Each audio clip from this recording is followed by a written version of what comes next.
have a white unmarked van full of candy.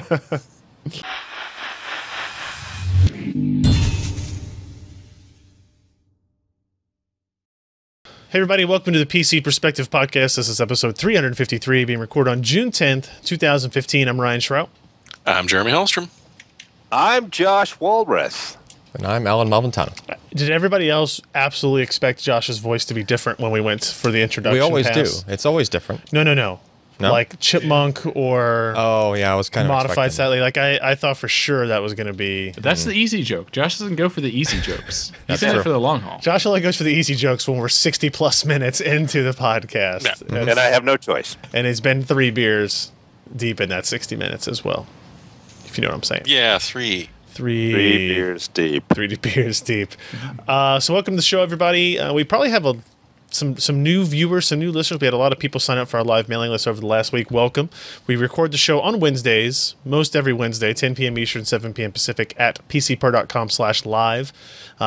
Also, brand new feature, riveting technological advancements we are launching today. You can now stream audio only if you want. We have embedded like a little player on the live page, as well as giving you access to the M3U file if you'd like. And don't show my screen here for a second, Ken. I'm going to give everybody a live update.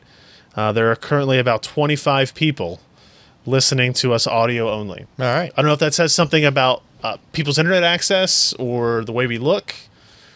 Maybe they're just going to Bit of listen. both. Maybe they're just going to listen to us anyway and not watch the video, and so they just hit play.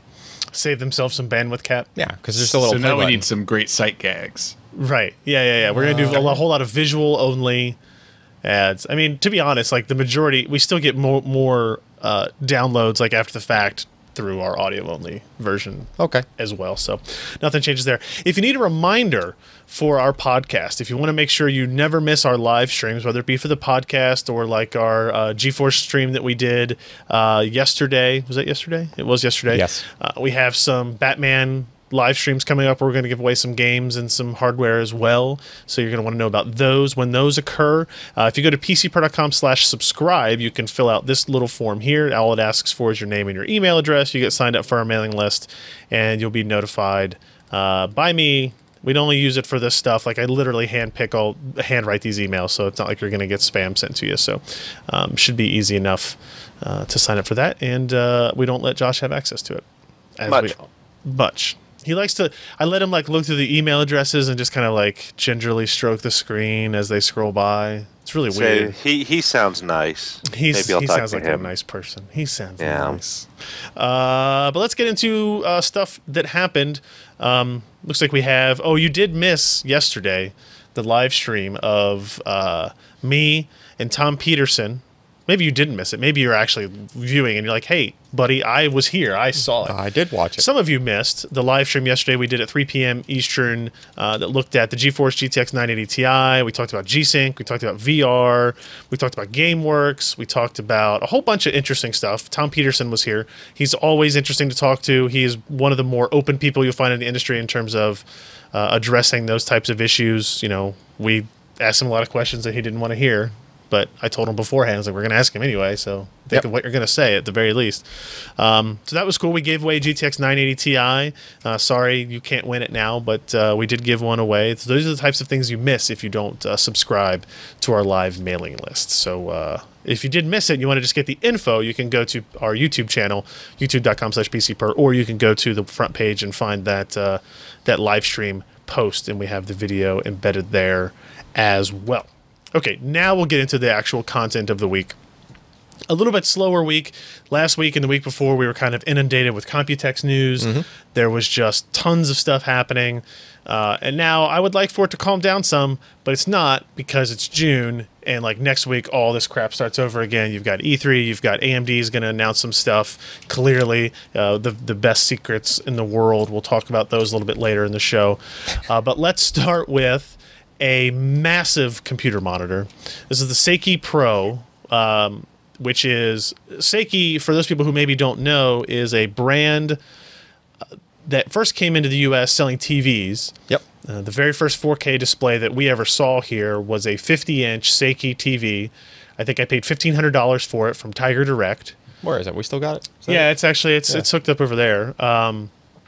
And it was our first look at the 4K resolution. It was a 30 hertz display, so it wasn't fantastic for using on a computer, but like people who wanted to see 4K, this is the way you could do it.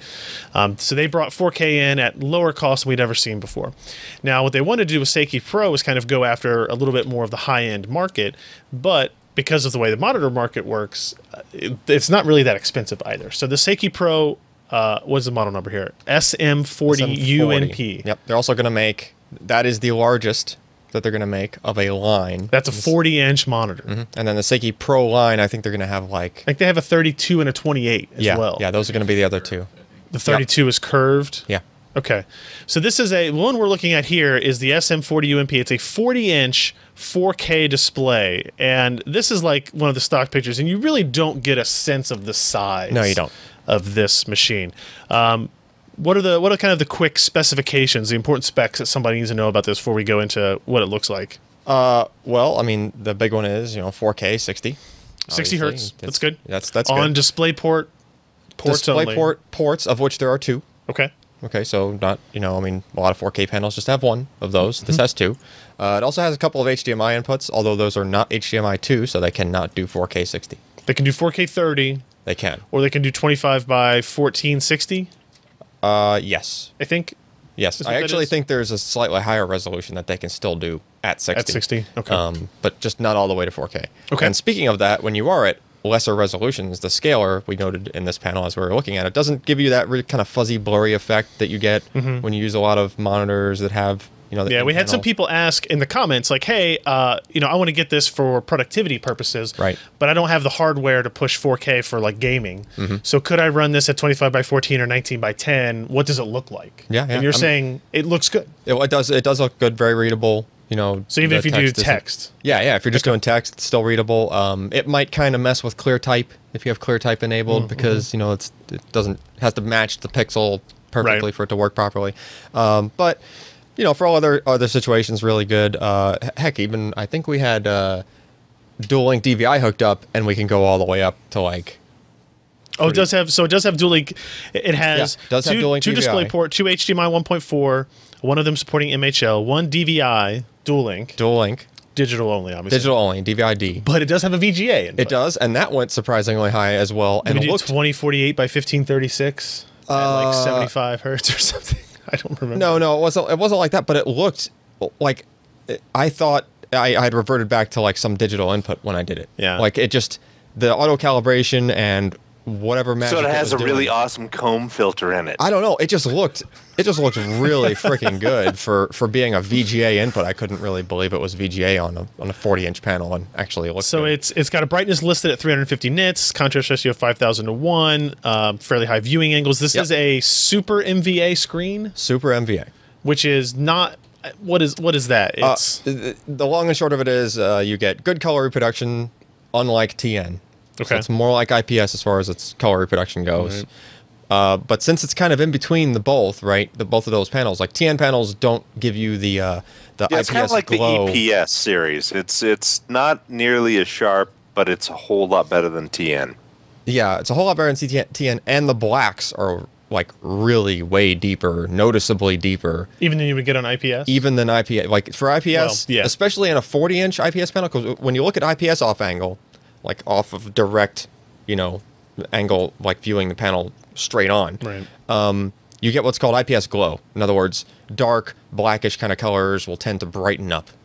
Like you lose contrast, right? The colors still look good, but just the blacks kind of come up a little bit. And this is a 40-inch panel. You don't want that happening because then you'd be looking at a black, circle in the middle with lighter outside edges. Because everything, it's 40-inch diagonal. Right? Things tend to be off angle when you're looking at a you 40-inch pretty much have to be monitor. off angle. Yeah. So this really, even at the most extreme off angle, like the blacks are still really deep and rich. You don't know IPS kind of glow good. effect at Yeah. all. Really good. For a size comparison, I have this picture I brought up on the second page of the review, and the Seiki monitors here on the left, sitting on our floor. This monitor here that looks very small is actually a 32-inch ASUS PQ321Q. This is like the first 60 hertz 4K display that we had in. Yeah. And that is a 32-inch monitor, a very large monitor by most people's standards. Yep. And here, this is the 40-inch. Yeah, it's just version of it's like going from, I think I might have wrote this in the review. It's like going from a 24-inch to a 30-inch. That's kind of a big jump. Yeah. Right. It's like, oh wow, this is so huge. What's that? You gotta show the picture on the desk. Which one? Oh, this one? There is a picture of Yeah. it sitting on the desk. Yeah, it's kind of hard to tell from that picture just how massive. Is there a though. Hitachi for scale? No, John. There's an that. Allen for scale, but you can't really tell. There's a reflection of me for scale. We actually use that picture to show that the matte-ish kind of finish on the displays actually leans more towards glossy. It's not super. So yeah. It's not super glossy. It's not super like, glossy. It's not television. like touchscreen displays are or Correct. anything like that. Correct. It's definitely muted, but it's not nearly as muted as we would Yeah. like it to be. and clearly. that actually it becomes a little bit worse on this display for what I was just explaining as a benefit is that when you do have black represented on the screen, it's so deep of a black that you end up seeing reflections. Sure. More likely to see in that, right? This picture is very much a worst case scenario. Yes, I had a black background. Right. Like I mean, if you had if a you're- normal picture, if you have a normal background, if you're Yep. looking at a web page, like this is not going to be a problem. and also another factor is how dimly lit is your room. Right. If you're gaming on this or doing something if you like look that, at the surrounding area, we have a brightly lit. I mean, we have fluorescent lights on overhead, even behind. Alan tries to work behind in the me. dark, and I come in and turn the Yeah, lights he on. comes in and turns the lights on.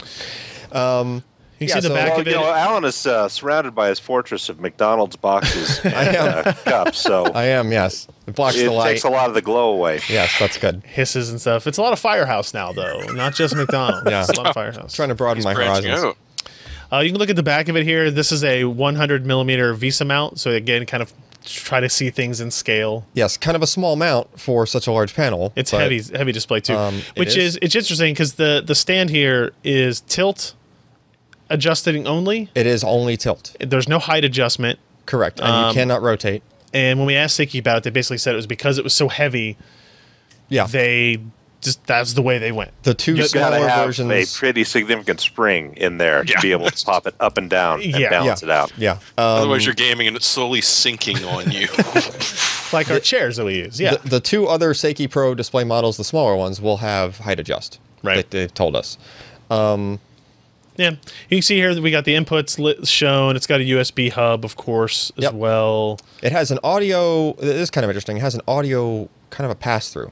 So you can hook up PC audio, even though you have audio over DisplayPort or HDMI normally, and that does come through this panel, and you can hook up. There's no built-in speakers, but there's a headphone jack, which you can go to headphones, headset, or if you had just desktop speakers, you just plug them right into that instead of the back of your PC. And then the other port right next to it is for you to kind of pass through your PC audio.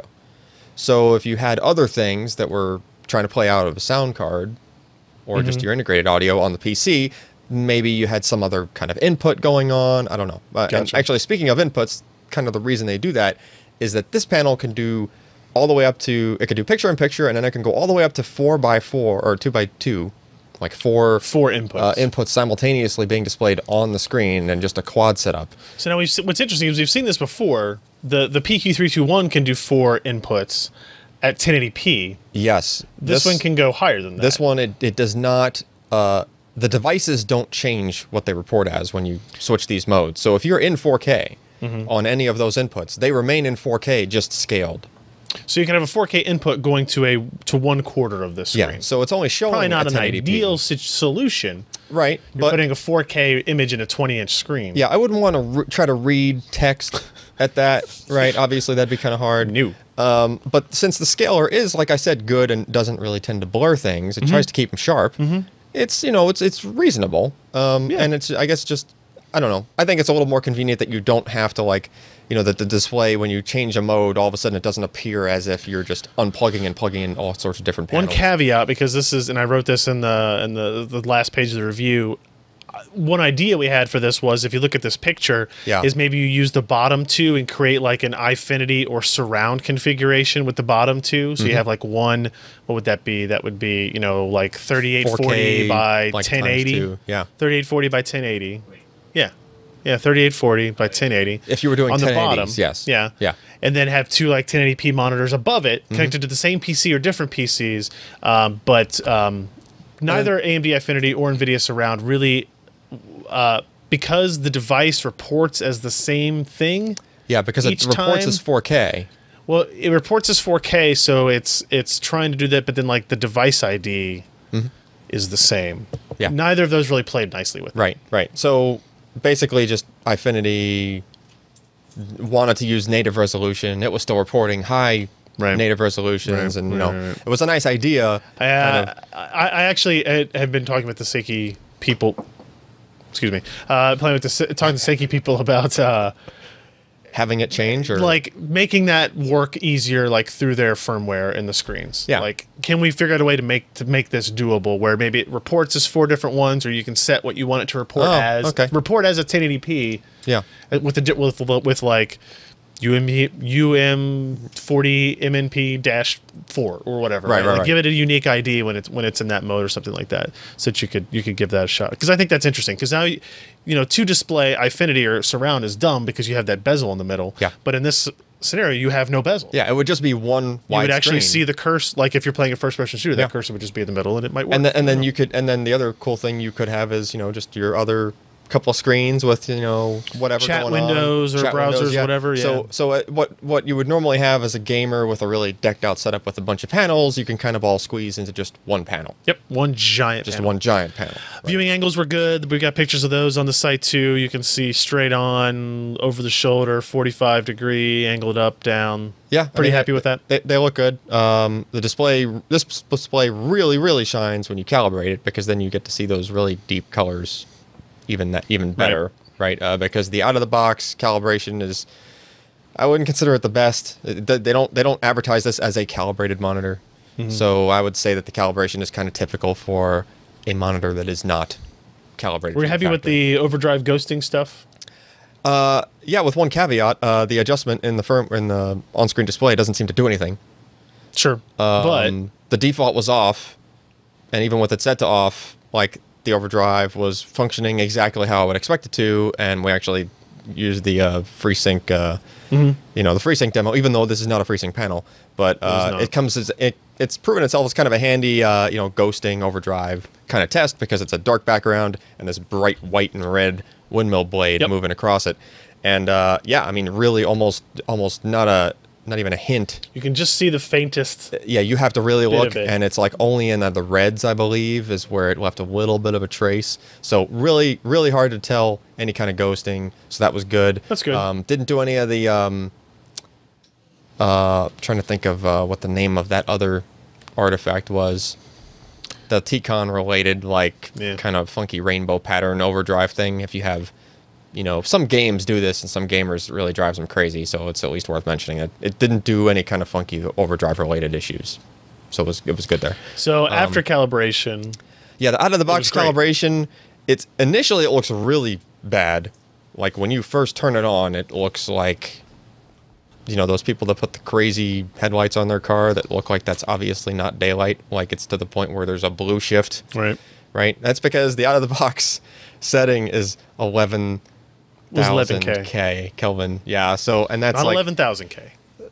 11,000. Oh, it is 11,000. It is 11,000. Yeah. Yeah. You're not used to going past Not like used to go to 9,000. 6,500. Yeah. I don't know why that's even a number, and for this to have in the first place as an option. But anyway, so you said 6,500. We went through our color calibration. Yep. We used a Spider 4, went through the whole thing, and it calibrated right to within very, very close tolerance of perfect on all colors.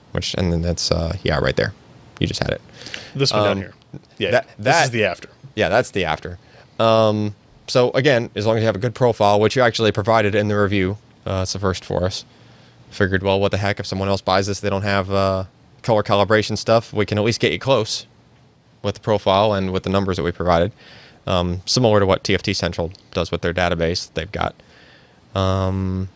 Yeah, so I mean, there's that, and I mean, it's really good for productivity. I've been using it to do writing and stuff from here. It's just been plopped on my desk, and yeah.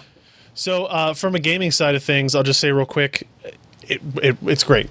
Right? Yeah, I think from a productivity side, this is interesting for 4K because it's big enough that the pixels are large enough that you can use it without having to use window scaling. Yes, I'm using it daily, 100%. 100% scaling. Yep. Whereas even with the 32-inch, it was harder to do at 100%. It was hard. Yeah. And a lot of people go up to 125 with that, right? Right. I mean, it's a real issue that Windows needs to solve because, like, even with this 1080p display on this Dell XPS 13, I tend to use 150% scaling instead of not. Right. Gaming wise, excuse us, Josh. You're not muted there. You're not working. I was not muted. I apologize profusely. That's disgusting. Well, you should apologize for not doing it as a chipmunk. Yeah. That's true. Well, I'm through now, Okay. and so is my career. Well, the mute button did not work. Whatever you pushed. Anyway. Yeah. So for gaming, I'm kind of spoiled personally for gaming because I've been gaming at 144 hertz panels recently. This is a 60 hertz It is 60 non-variable hertz. refresh display, so there's some limitations there. But the like, size of it, it just makes it like it's like there's not a bezel. right. Like if because you're they're sitting so far if you're out. sitting at a typical distance from this panel and you're looking straight ahead, like the bezel is just so far out of your periphery that it's really like Yep. it might as well not be there. It's like you're basically just looking through the screen as if it was like a window in front of you into the game, pretty much. That's kind of that's my like trippy, man. No, I mean It's like a that's really window is into the because game. usually there's stuff, you know, in the way, right? If you're doing Infinity stuff, there's a bezel in the middle. If you're doing like, you know, or there's bezels within your kind of field of view, That's right? This just true. this is big enough to the point where that's not the case anymore, Right. Right. So it kind of crosses this threshold of like This is this is $1,000. It's $999. Yep. So Gosh. it's expensive. It's less than the PQ321 still, but you can get 4K monitors for way less, but they tend to be TN. Right. Maybe you list a couple other ones here. You can get a 28-inch IPS 4K for Like $700 $800, I think. Yeah. But so basically, the point where you had higher grade glass, like or IPS glass, or maybe more color accurate, or maybe fuller gamut of colors, right? This is 100% sRGB gamut, not like, you know, not like HDR style Right. color gamuts and like, you know, Adobe RGB or anything like that. It doesn't do that. So there are panels that will do that, but the catch is that they're smaller. And you know, they might be a little bit cheaper, but a lot of those comparisons really came down to, but it's not a 40-inch panel, Right. right? It's just like if you're looking for just enormous panel, then this is really, I don't think there's another option right now that's even practical. I think somebody 40-inch. linked in the comments. There's like a Philips 40-inch or something like that. Yeah. Oh, I didn't realize the that was same a price. I about didn't the realize same that was a price. 40-inch. Yep. Yeah. Okay. Yeah, And then there's there's the Korean version of this. There is a Korean one that looks like it for has. $5.99, I think. It was like $5.99 or it was around that, but I was kind of skimming the internet for some perspective on that thing, and it's a gloss screen. Yeah. It's like a mirror gloss screen, like a television. It's style. also almost half the price. It is almost half the price. true. Yeah, that's true. Maybe Korea will send us one. Maybe Since it's a Korean monitor. Just send Alan That's over just what there. we call it, right? I It's might just- be going there soon. I might just come back with one. It won't fit. I'll stick it in my suitcase. For those of you that are interested, we are running a contest on this where Seiki is actually giving us 2 of these monitors to give away. Yeah, sweet. One on my desk and one on Ryan's desk. That's how it's gonna work out. Right? Oh man, both the I winners bet you were in Infinity Florence, works Kentucky. when you got 2 of them. That's Maybe- right. Yeah, They that, ship that easy. John Williams from Laramie, Wyoming is sure to be a winner. Yeah. If you go to PCPer.com, look on the homepage, there should be a listing for Seiki and PC Perspective for giving away a pair of SM40 UMP 40-inch 4K 60Hz monitors. Take a breath. And there's One a to contest each here. of 2 people. We're not giving both to the same person. Correct. Boo. But you can lots of ways to enter. You can enter one or none of those. Well, you should definitely enter at least one. You can enter in one or all of those ways. Yeah. One of these Your is chances you just go come up. back every day. We've got 9 more days. So huge thanks out to Seiki for that. And we'll maybe no, it won't be next podcast. It'll be the podcast after that. We'll tell you who won. Yep. I'm going to bring up something real quick, Ken, before you switch over there. We're going to talk now about the ASUS Z97 Pro Gamer motherboard. This was a review posted by Maury just a couple days ago. And if you look at it, the first thing you notice about this motherboard is it's not obnoxious. I like it. It is a muted... It's MSI colors. Oh, man, ASUS is going to be so Oh, pissed. Yeah. It is black and red, but it's not everything is red. Well, I mean, like the ROG style coloring is black and red, right? Yeah, they have been Yeah. forever. Yeah. Yeah. But that's not an ROG board. It is not. It says gamer, but it's not annoying. What? That's true. That's How not, can you do that? That's not how these products work. Yeah. Jeremy, do you happen to know? I asked Maury for kind of like a quick synopsis in the hip chat there about what his summary was of this board. Do you have access to that? Because I didn't want to switch over. Yeah, Maury liked the board. I mean, sort of like we said, it's definitely aimed at the gaming community, but at the same time doesn't have the glaring color schemes we've got used to, or at least put up with. It's got a nice mix, as you can see there. It's not only does it have PCIe slots, it does have old legacy PCI slots for if you've got an old sound card. I guess I got an awesome RAID card that I'm just unwilling to part with. It's IDE RAID card though. Yeah. Actually, no, it's ISA, isn't it? It's a really old one. But hey, it could be handy. Nice thing is it does have M.2. It doesn't have U.2, which we'll talk about in a little bit, but it is nice to have M.2. 4 SATA ports, 1 SEX port, so you got lots of storage capabilities going on there. And one of the nice things is, even though it's not an ROG board, it's got the same VRM stuff that you see on those really high-end boards. Jeremy, could you tell me what a SEX port is again, please? Yes, SATA Express. Okay, thank you. Is that what you call that at I'm trying work? to turn this into a thing. I refuse to give up. It's not a thing. Oh, Come on. I like it. No, I'm fine with that. It's got some really nice sound on it. You can sort of see a little bit up. It's got a nice shielded sound on board. The one thing that it doesn't have is a lot of the onboard buttons that you sort of get used to for various levels of overclocking automatically, an immediate bias flashback. Ooh, but on the other hand, it's kind of nice in that if you're gaming, you've probably done all of that work, and now you don't want to screw around with it. You're not opening up the case to push a button to try and get a little bit more performance.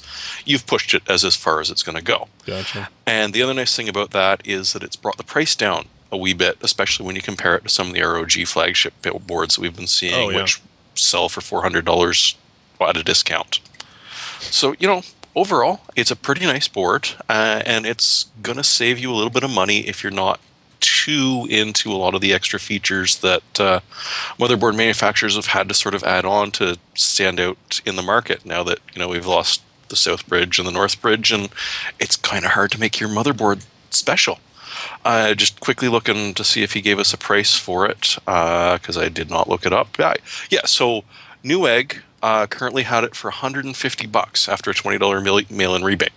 So significantly cheaper than a lot of the Z97 boards that you're going to see. Yeah.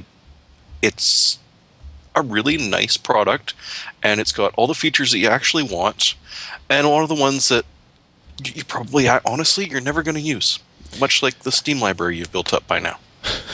I agree. I think this is the kind of motherboard that when people come to me and say, "Hey, I'm going to build a system. What should I use?" This is more than likely what I'm going to say. Yep. Not the $350 MSI or ASUS or Gigabyte flagship products, because some people look at this, man, it's got PCI slots. Why would I want that board?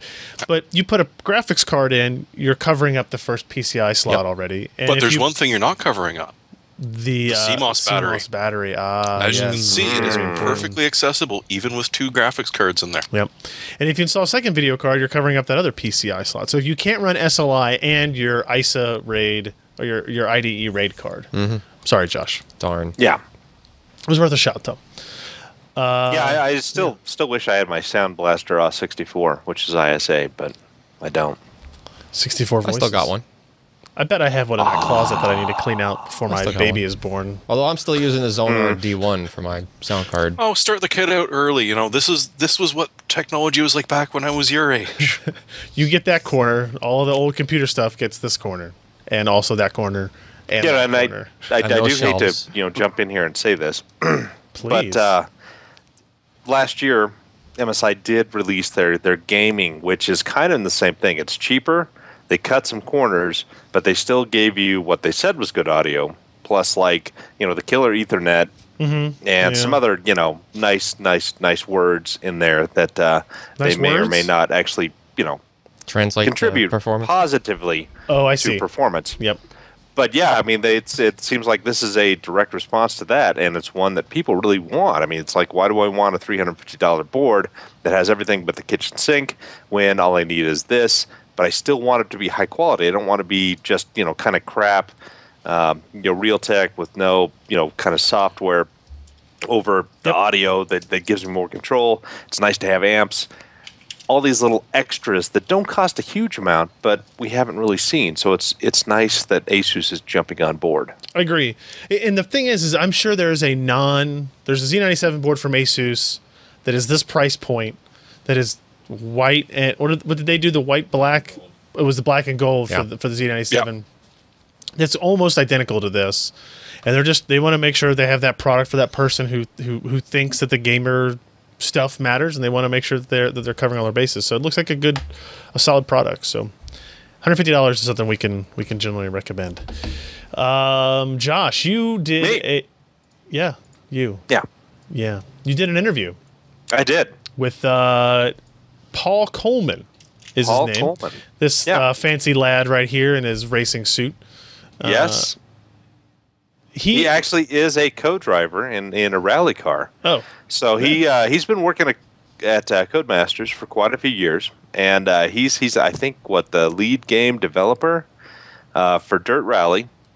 If you actually have played the game and you have a co-driver, his voice is the actual sound that you're hearing. He's the guy that's saying, right 6, 180, goes into hairpin left. And then I go, what does that mean? I mean, if you're going to have someone say it, what does that mean? It might as well be like one of the guys that actually says it for a living, right? Yeah.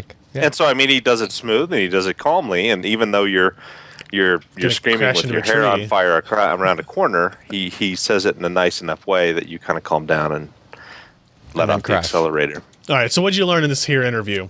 All kinds of stuff. We talked about DirectX 12 support, what they're thinking about doing there, physics, multi-core, VR, rendering, GPU. I mean, all kinds of really fun and interesting things. I mean, this wasn't just like, tell me about your game. Well, you take a car and you race around corners really fast. That's fantastic. Outstanding. That sounds hysterical. No, we actually go into some of the nuts and bolts of the game and where they've gone with it, the technology that they've implemented.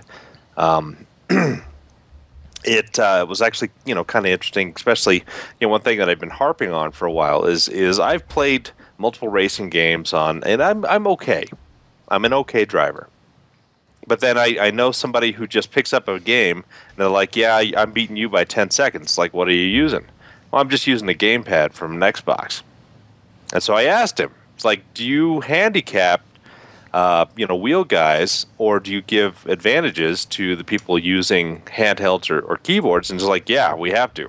Because, I mean, the range of motion of just, one of the little finger things as compared to a 900-degree wheel, I mean, is just massive. And so people with like keyboards and just the gamepads would be entirely too frustrated.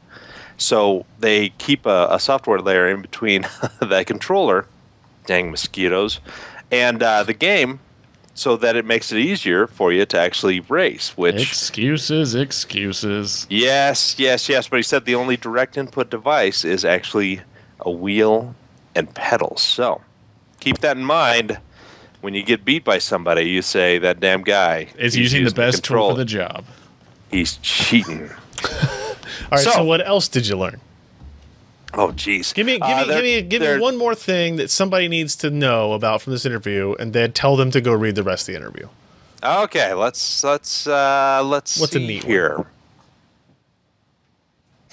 You gotta pick one. Okay, we talked about what exactly the Ego engine is, and there's been a lot of talk about 3, 3.5, 4.0, F1 2015 is supposedly the first Ego 4.0 based game out there. However, he said that internally, the engine is just iterated, year after year, product after product, and at the moment, certainly Dirt Rally is the most advanced ego-based engine out. Now, it's also used in ARMA, I believe. So they add all kinds of effects. They already support, I think, up to 8 threads in CPU. So it can balance out a lot of stuff there. They don't use a middleware physics. And what's kind of interesting is they actually developed a GPU. Dang mosquitoes, it's that time of year. I got it. A GPU type helper for particle effects. So whether using NVIDIA or AMD, it actually leverages the power of GPU to do accurate particles. So when like snow's falling and it hits the ground, it hits the bounding box and it then melts. Also, same thing with sand and rocks, is when they get scattered when you're going into a corner, it'll actually hit the ground and bounce. It's just not a visual effect. So there's some really neat things that they're doing and pushing rendering and that kind of technology ahead with Dirt Rally. Cool. This interview did just go up today, so if you guys want to check out the rest of it, there's more interesting stuff in here as well. They talk about a hybrid renderer that they were using for the game engine. They talk about, like you said, they talk about what their plans are for DirectX 12. So definitely worth checking out. We're trying to do more of this type of stuff. We've got the Witcher 3 guys kind of promising to do something like this as well, so that should be neat. Thanks, Josh, for doing that. That was good stuff. Hey, thank you. Hey, thank you. Hey, you provide the platform for my brilliance. Went too far. Okay, so let's move on to news items for this week. We'll run through these relatively quickly. AMD Radeon 300 series pricing details may be leaking out. It seems like everything from the R9 300 series has been leaking out. So this would be everything except Fiji apparently is listed on this list. So according to this list from WCCF Tech, take it for what you will, the rebranded Hawaii XT, they say enhanced, we'll see how enhanced it is, would be $389. Now that's more than a 290X today, right? Well, the current theory is it's actually a respun chip. So we're looking potentially at one of two things. One, it's just going to be a lot more power efficient, plus come at 8 gigs per card, standard, or they may have actually updated it to from GCN 1.1 to 1.2. That's less likely, but still, I think at the very least, we're looking at a respun chip and double the memory. Double the memory, 8 gigabytes of memory apparently on here. There's a 390 8 gigabyte card, enhanced Hawaii Pro, 329. And then like the R9 380, which would be Tonga Pro, down to 235. I mean, that's not that much less than what a 285 is today either. Yeah, it's 219, I think, for most 285 Pros. But again, this the 380 is a 4 gig card rather than the current 2 gig. Right. Yeah.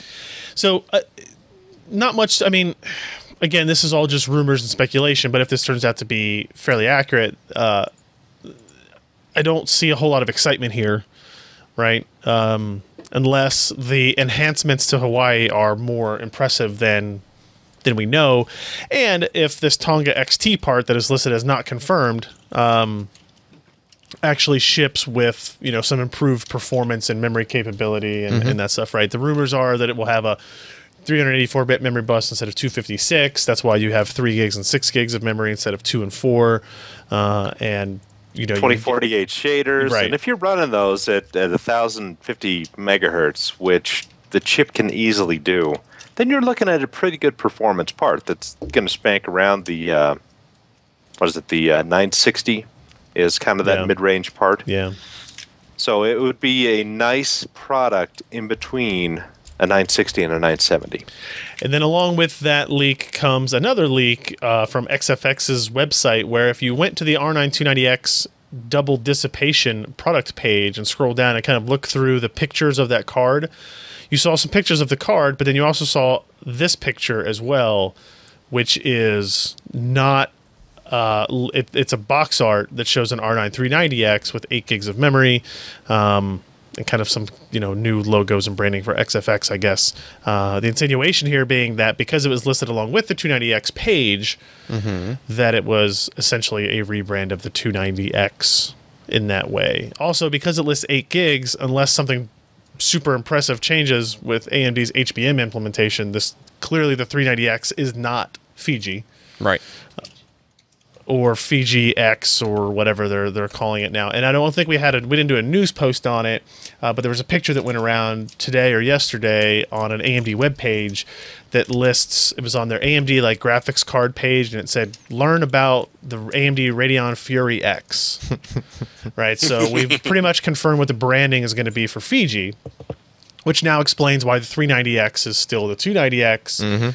And they're just going to go with kind of like the Titan X style branding for Fiji and call it Fury X, which is more furious or too furious, too X-ish. I don't know. Too Fiji, too furious. Too Fiji, too furious. Yeah. See, right. like we should work in their marketing team, clearly. Yeah, and then they have a furry edition as well. It's 2 R's, yeah. That's the new XFX card, the double R. Instead of double D, it's double R. Yep. Our heat dissipation is really bad because we insulate it in a really terrible costume. It's got like a little tail coming out the back of the box. 2 tails. 2 tails. Sonic Edition. So plan on learning more about all of this on Tuesday, June 16th at the AMD's PC Gaming Show.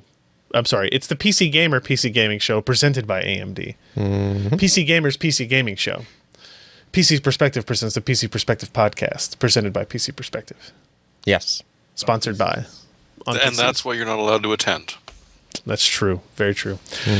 A leak about an NVIDIA VR headset. I don't know if anybody saw anything interesting in this. This is like hypothetical patented device that looks like that, which is just a fantastic drawing of what a VR headset is.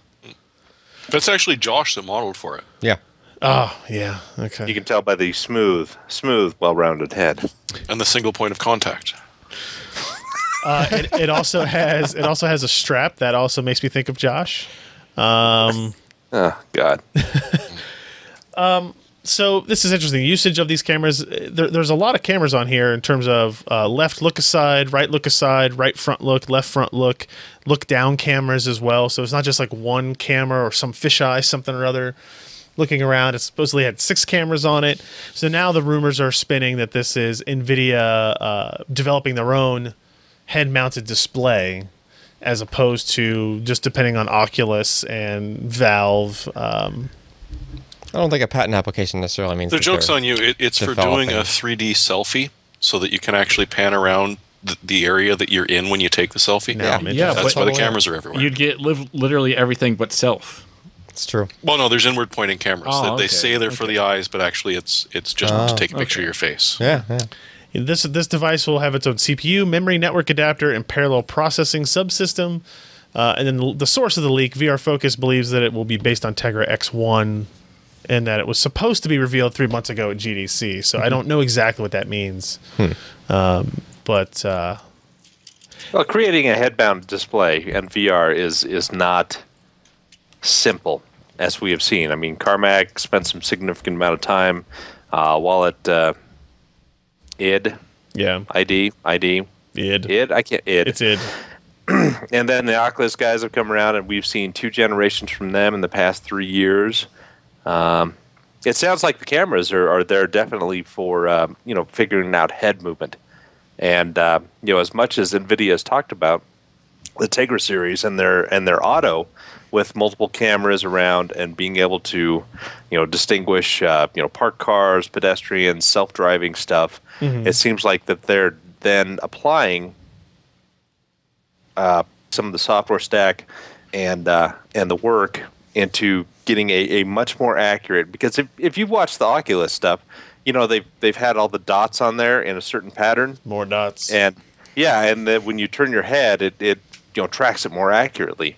Well, NVIDIA is doing this with, it looks like, multiple cameras, and their hardware is trying to make head position more accurate this way.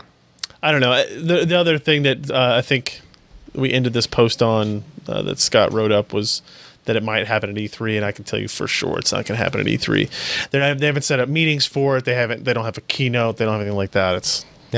This maybe was something that we never actually see. But it was interesting to look at nonetheless.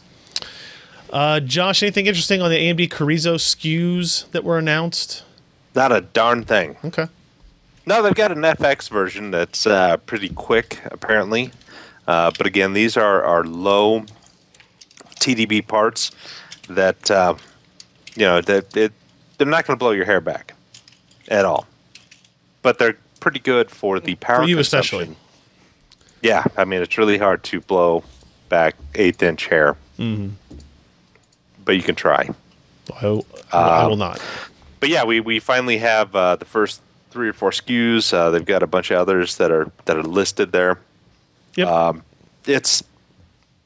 We learned quite a bit about Carrizo when they released it. They finally released this, the speeds and feeds. It boosts up pretty nicely, but I don't think it's going to stay there that long. Carrizo was designed from the get-go to be very, very efficient. And you can't run these parts at high clock speeds for an extended period of time just because it gets too hot, starts pulling too much power, and it just isn't designed to be able to do that in the process technology and the decisions they made. So it's going to be a decently fast mobile part, and they put a lot of thought, time, work into it. I think it's going to be competitive in the market for when it is released at that TDP. But until we get review samples, time will tell. Indeed. I also like the fact that it gave an idea of the hybrid crossfire. So if you're looking at low-cost systems, save that little table that Scott put up there, because those are the graphics cards that will actually work with the APU. Anything more, and you might be wasting your money. Oh, I wouldn't say might be. Well, unless you go crazy on a GPU, in which case you'll be better off. Well, yeah. The higher end discrete, yeah, for sure. Yeah. But for low-cost systems, that will be a friend of yours for a while. Alan, tell me about U2. How much do you like Bono? It's a nice band. I used to listen to them and you all have the to time. sing the title of this. Yeah. Yeah.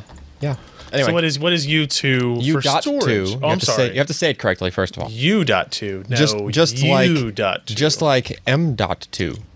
Right. Right? So that is now what you will call the small form factor 8639 thing. That is what that 2.5-inch drive that the SSD 750 from Intel came out in with the funky cable, and it was all, kind of convoluted adapting you had to do to get it to an M.2 port so you can Wish plug they'd it figured in. this out before the 750 launched. Well, I mean, it wasn't really their fault. No. Yeah, I mean, they were talking about it, and I didn't mean they as in Intel. I meant they as in the royal people. they. Yeah, the people the people in charge of naming these things. Especially since when all was said and done, they just came out with a different letter in front of the .2 thing. Yeah, exactly. Well, that's not M. Just Can we call it N.2? No, that would be hard. Just a room full of people for a couple of years going, how about awesome. B? No, we can't use can't B. use B. That's been used. Yeah, so that's what you call this SFF 8639 connector style. I'm now. never going to say SFF 8639 again. Shouldn't have to. Now it's just U.2. Perfect. And that also come in handy for, enterprise sector and stuff as well, because they are also, adopting this 2.5-inch form factor. It's previously been adopted. You can say now. They're adopting U.2. Well, it's previously been adopted, that same physical form factor is handy for other things too, right? Without all the extra pins on the backside of the connector, there's 40 extra pins on the side that you don't usually see. That's kind of tucked up against the device, right?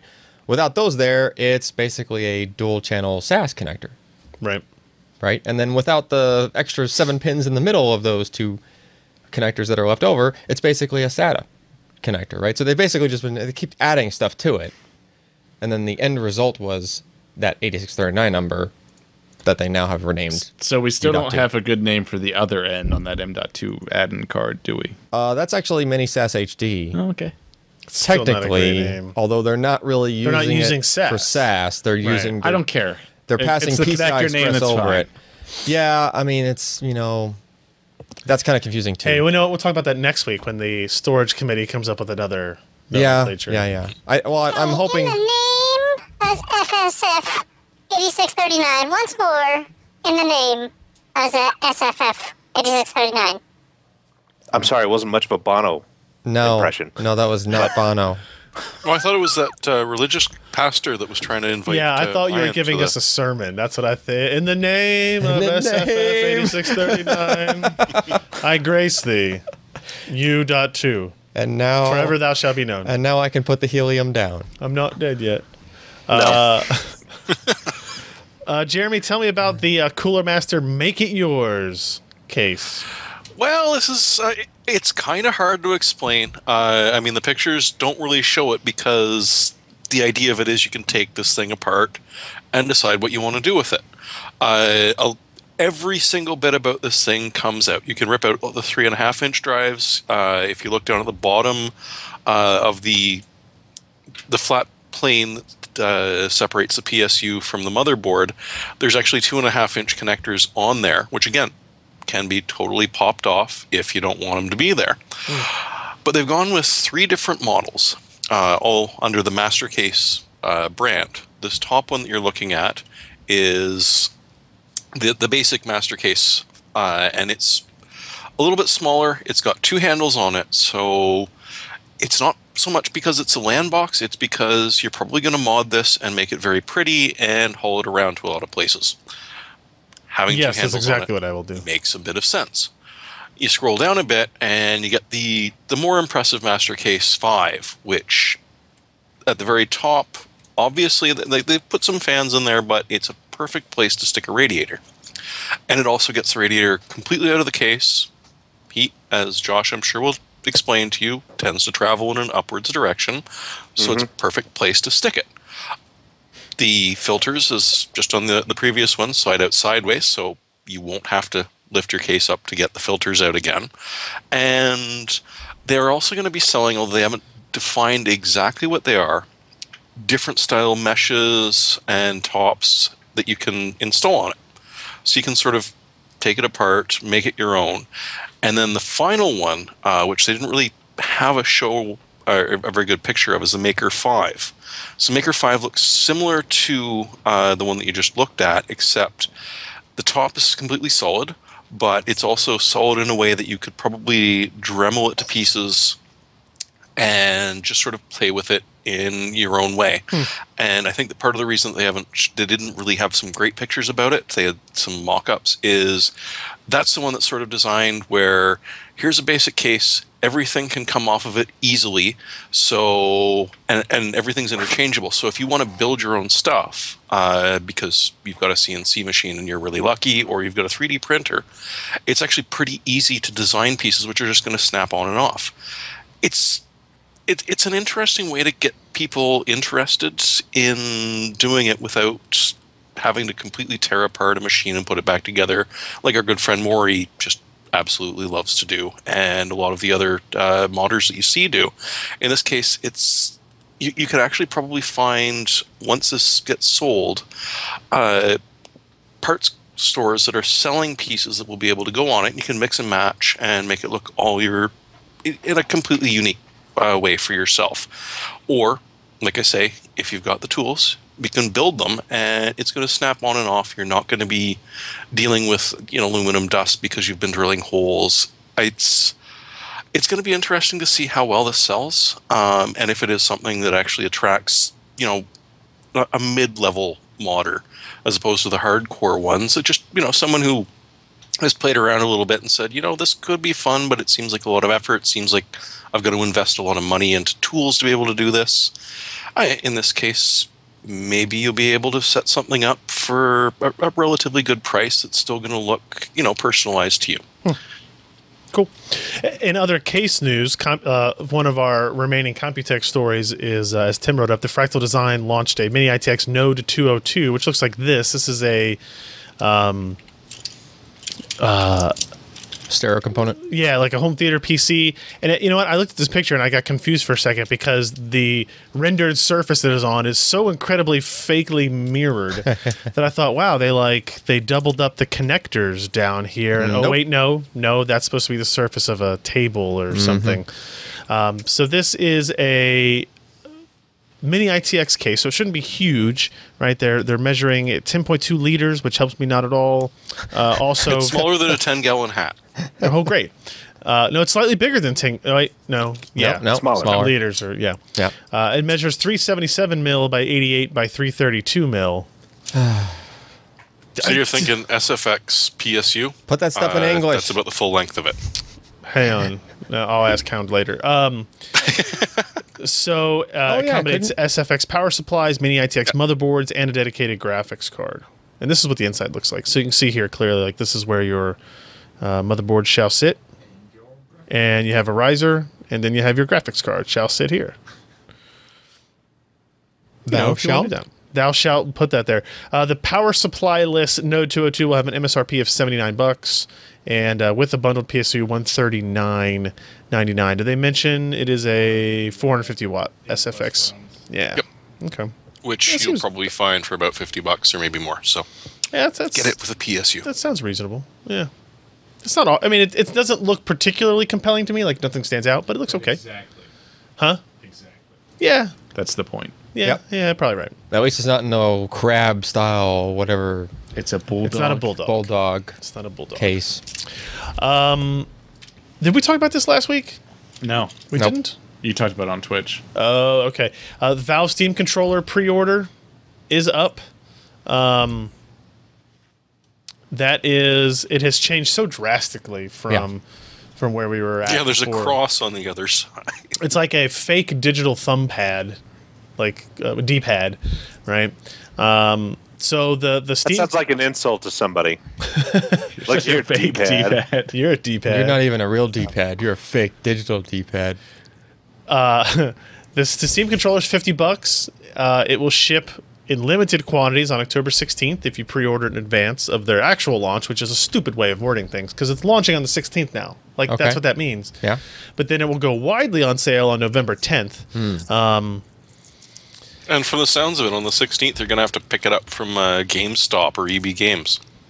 It's kind of weird. Well, I'm sure they'll still sell it on the Steam store, right? Or you think No, Scott was playing it redirects you. no? GameStop? I pre-ordered it. Redirected him. No. to, I pre-ordered it on Steam. EB Maybe Games. Canada. Maybe just in Canada? I don't know. No, Americans get to GameStop when you pre-order it. No. Ryan pre-ordered one. I pre-ordered. I'm just And reading what he did. I let's didn't see, bother let's to see. even Yeah, try. Pre-ordered. Click the to button. cart. Yeah, purchase for myself. Yeah. Uh-huh. Yeah. Yeah. Let's let me do all that. And then through Ryan Steam. accidentally Steam bought two. machines. Then can you Now just the type Steam- your password in plain text there? the Steam machines. You have to go to EB Games, correct? But not for the controller and not for the Link, which is the like little $50 streaming box that Yeah. you put on your.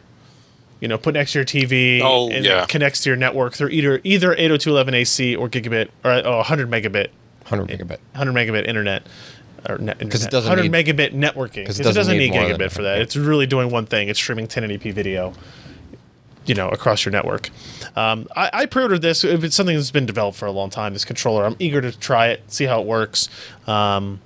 But the Link, you can actually use an Xbox One controller, Xbox 360 controller, PS4 controller. So it has a whole lot of different support in there. Here's a better picture. And of what it'll it looks help like. you beat Josh at Dirt Rally. Because it does have a Easily. thumbstick too. Yeah. That's true. This is new. Like when we first used it, it was like this circle. Where was this at? This is CS like 2 years Yeah. ago. You basically just had these two circle pads, and that was it. And then this in the middle was like a touchpad as well, with like multiple squares and stuff. Yeah. Now they were like, it turns out people like thumbsticks, so we'll put one of those. Oh, and people like buttons. D-pads. So it always had so the it's- buttons. It always had those buttons. I think. So it's like almost Yeah. one step removed from a regular. No, old I mean, Steam I, controller. it does some interesting things. Like it's got the triggers up here. Yeah. Right. But the handles down here are also buttons. Okay. So like there's some interesting things that they've done. So I'm interested to try it. And yeah, down here, see that. So you've got your triggers up here, but then like right here you've got this More triggers. More triggers. Plus, it's got a Steam logo on the back. You know, All right. as you do. So November 16th, or October 16th, if you get in early. And our last thing now is the last thing from Computex. Hopefully, it's the last thing from Computex. ASRock shows off Skylake-based Z170 gaming mini ITX motherboard. So I think this might be the first, like, oops, we accidentally released this officially. Nope. No, No. no. There were a ton at Computex. Yeah, but this is like with official PR photos and everything.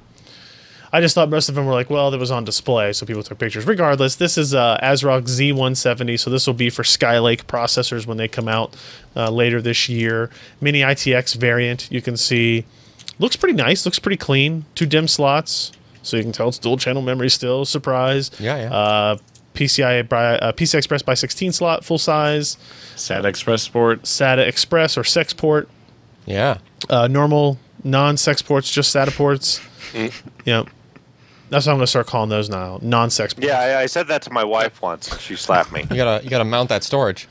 Yeah. Yeah, Yeah. in the sex port, Tina. Yeah. Yeah. Yeah. No. Yeah, I can't see how that would go wrong.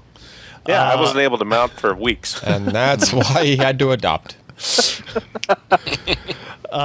Oh. 6 USB 3.0. U.2, Alan. Oh, this has 2 USB 3.1 ports. That's 2 USB 3.1 ports. That's nice. Wow. DDR4 Where are they fitting for that? the person I asking. don't know where they're fitting that. Well, it's USB 3.1. It doesn't have to be Type C. But it needs a third-party controller. Yep. It's gotta be somewhere. It's hiding under that big old heatsink. It could be this. It could be this. Just look. They're actually- just look it's for probably small that one. squares. This one? I can't see where you're pointing. You're on the Yeah. other side of the screen. Yeah. You're pointing to the same place. Probably Okay. right there. It's this one right here. And I think that's the CMOS battery standing vertically as well. Yay, Maury. So more like And that. that's not a very good placement. There's no place good for it on a mini ITX motherboard, The as back. it turns out. Yeah. So that's what you got. Looking forward to for that Z170 chipsets. I don't know what it will change. Maybe Z170 has USB 3.1 in it. I mean, it's not going to have it, but maybe it does. You know? No, it doesn't mention anything for Thunderbolt 3 or anything like that either, but subject to change as we go. All right, let's get into our hardware software picks of the week, guys. First up, me. Because me. Oh, here it comes. We there. I saw this on Reddit last week. It was a. No, I'm gonna do it on my phone. Yeah, he doesn't need to plug it in. Yeah, I'll just do it on the mic. So it is a. It's from SoundHound, which probably a lot of you guys know. It's an app for Android. It'll come out on iOS eventually, and it's kind of like in this beta stage for Android, where it does voice recognition, but it tries to do natural language recognition as well. And I saw a demo video of it that I showed to Ken and Alan last week, and it was just really impressive the way they do it. So I'm going to steal one of their examples that they have here and see if it actually works. Well, don't steal their example. That's what they want you to do. Well, yeah, that's true. But so okay, let's see. What can I think of here? It takes a little bit of effort to think in such a free. Well, see, I was gonna say form. where's the St. Louis Arch, but that's a pretty easy question to answer. Well, you can see if it gets it wrong. Okay, let's do this. Where is the Grand Canyon? Here is Grand Canyon. Are there any hotel? Oh wait, I gotta hit the button again. Are there any hotels? Show me in the Grand hotels Canyon? near there for less than $200 next week. No results found with availability in Grand Canyon for Sunday, June 14th, staying for 6 nights. You kinda gave it a gigantic area. Per night. Maybe it's a $200 per night. See, this is why I wanted to use the example. But again, it is. Let's see. Where is Lake Tahoe? Here is Lake Tahoe. Show me hotels near there for $300 or less next week. Showing 9 results with availability near Lake Tahoe for Sunday, June 14th, staying for 6 nights for maximum of $300 per night. And it's got a little map, and it's got some of them listed there. You can do. And what is a unmarked white van that claims to have a lot of candy? And it's only $6 a night. That's amazing. Yeah. I could do. Oops, got that first little part there too. Try math. Okay. Yeah. Do some math. What's the mortgage on a $700,000 house? What is the down payment? 10%. Okay, using a down payment of 10%, what is the mortgage period? 30 years. Okay, using a mortgage period of 30 years, what is the interest rate? 4%. Okay, using an interest rate of 4%, your monthly mortgage payment is $3,007.72. Crap. Damn.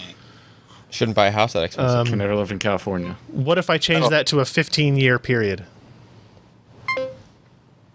Showing search results for... Uh-oh, you broke I it. didn't know. You broke it. For a 14-year period? Don't look at those results. But it was able to change. I'm surprised she didn't come back and say, you're getting screwed for 4%. Yeah, you really should. Oh, I don't know what it is. I don't know what to expect And anymore. that is how they're going to monetize. So that what they kind of focus on. So I mean, Google obviously does a lot of this stuff. Siri does a lot of this stuff. Cortana does a lot of this stuff. But I will say one of the things that is impressive is how quickly how quickly the text shows up on the screen as I say it. Yep. Actually, I used this earlier today. There was a song on the radio, and I hit the button and I said, "What song is this?" And it did. Then it did a search and it found out what the song was and it showed me. Yeah. And then I said, "Show me the lyrics of that song," and then it used it and brought up, because that's one of the things SoundHound does is that, and so it brought it up and it actually started showing it in real time, kind of with the song as they do as well. It's just called Hound. It's from SoundHound, but the app is called Hound. And you know they've talked about it. It's a little bit limited on what it can do. They basically say it's for where its focus is: hotels, local weather, map and POI, nav, dialing, address books, text, date and time. Oh, that's a good one. How about what time is it here when it's 3 p.m. in Taipei? It is 5:30 a.m. No. in Florence when it is 3 p.m. in Un. Oh. India is a place, as it turns out. India. What time is it in Taipei right now? It's not that It impressive. is 11:23 a.m. the next day in Taipei.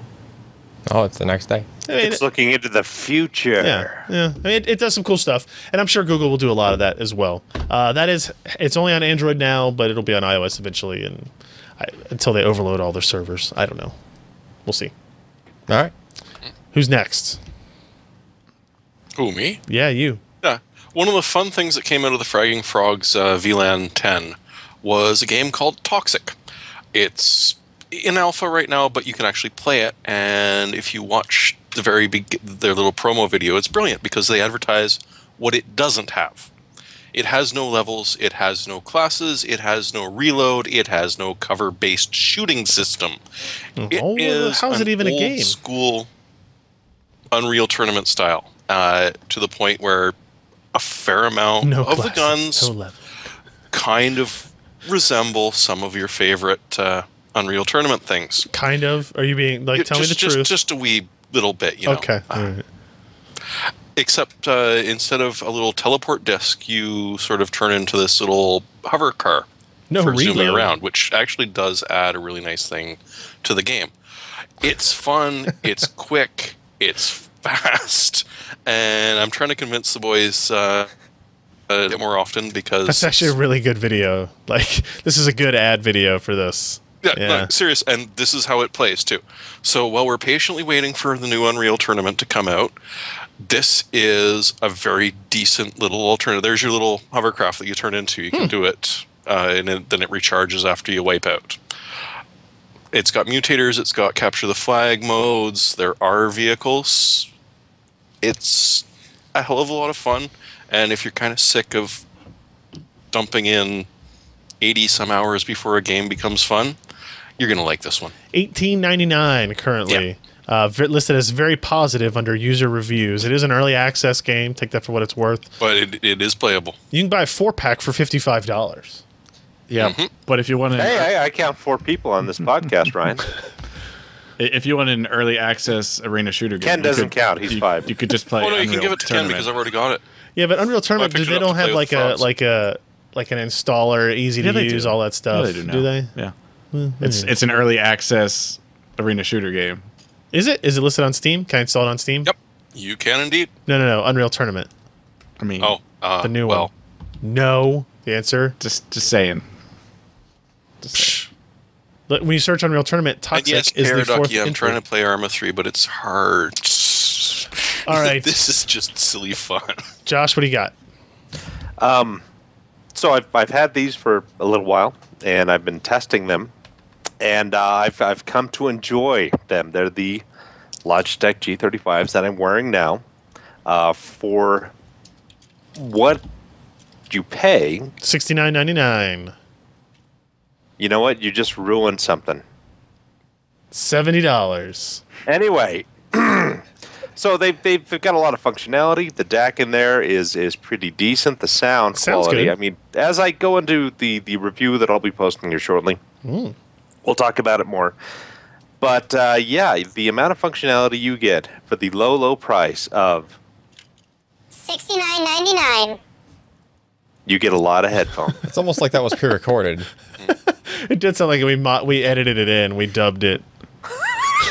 No, it's just part of the lovely functionality that this brings to the table. And again, $70 is not a whole lot. No, I mean, that's they used to pretty be $120. They dropped the price drastically. Could you check on the function of the mute button for us, too?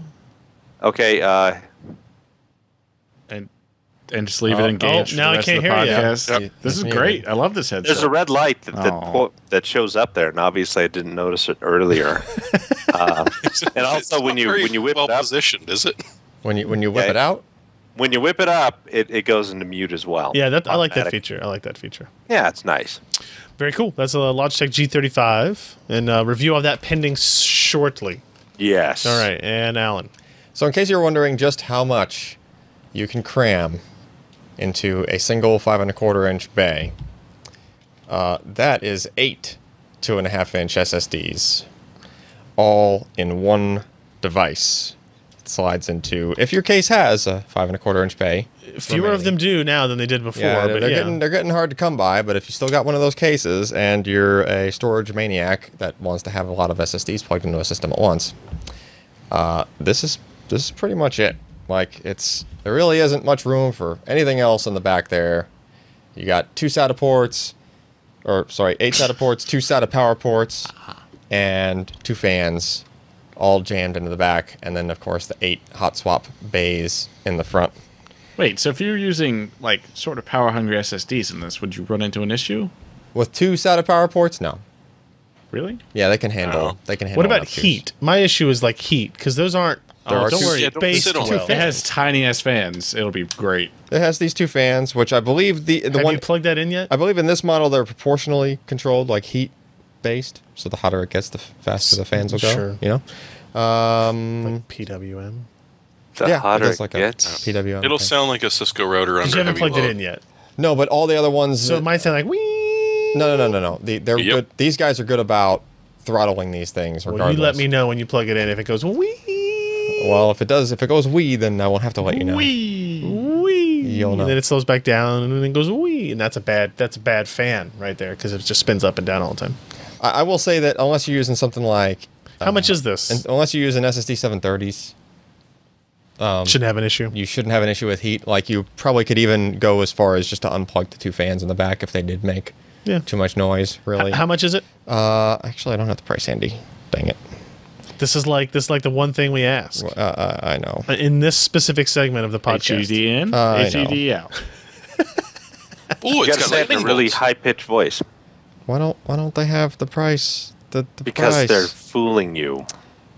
If you have to ask, Yeah, so far so good, Al. What do you got? Buy it now. It is $133. Ooh, And 99 I could cents. buy 2 headsets. that's for not that cheap much. for You buy 2 of them. Well, it is all metal. You know, the you get cages are 2 metal. 4-packs. You don't Can have I to get worry a about plastic You don't have to worry about breaking them. A lot of the cages in these things are plastic, like these types Yeah, of but things. if I'm not going to touch them, Right. Yeah, I mean, No, I mean I have one. I have one at home that's like a 4 it bay. needs upgrading. Well, no, I have one at home that's 4 bay. It's plastic and like 2 of the little trapdoor thingies at the front. If you buy them a discount, if you buy 11 or more, they're only $126 a piece. I don't need that. I don't think this. that would make this a is killer. not really a consumer product. That would make a is killer it? case mod. This is not really a consumer product, is it? Well, I mean, Like, none, to of, be none of honest. these hot swap SATA things are really consumer But you product. can maybe argue that ones that have like 2 drives, maybe, but like, Yeah, nobody's but going to eight- use 8 2.5-inch drives, whether or not they're hard drives or SSDs. Well, okay. First of all, you can't really fit 8 typical 2.5-inch hard drives in here because it's limited to 7mm height. Ah, okay. So it's going to be the SSD, the thin style SSD Gotcha. size. Which I mean, there are some SATA hard drives that are 7mm height, but not many. Because God knows you don't have enough SSDs, Alan.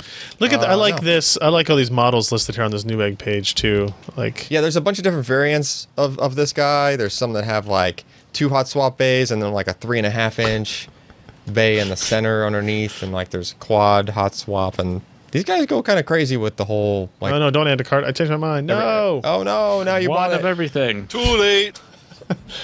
All right. So you're gonna have something on that soon as well. I will. Okay. That's going to be the show for this week, guys. Thank you, everybody, for joining us. Again, PCPer.com/live is where we record the show on Wednesdays. And if you want to find the show after the fact, you can find this episode, all of our previous episodes, over at PCPer.com/podcast. It's where you can find the RSS files, the MP3 downloads, the SoundCloud subscriptions, and embeds, and all that stuff. So I guess that's it. We're going to round up the show, guys. Thank you, everybody, for joining us. We'll see you next week. I'm Ryan Shrout. I'm Jeremy Hellstrom. I'm Josh Walrath. And I'm Alan Malventano.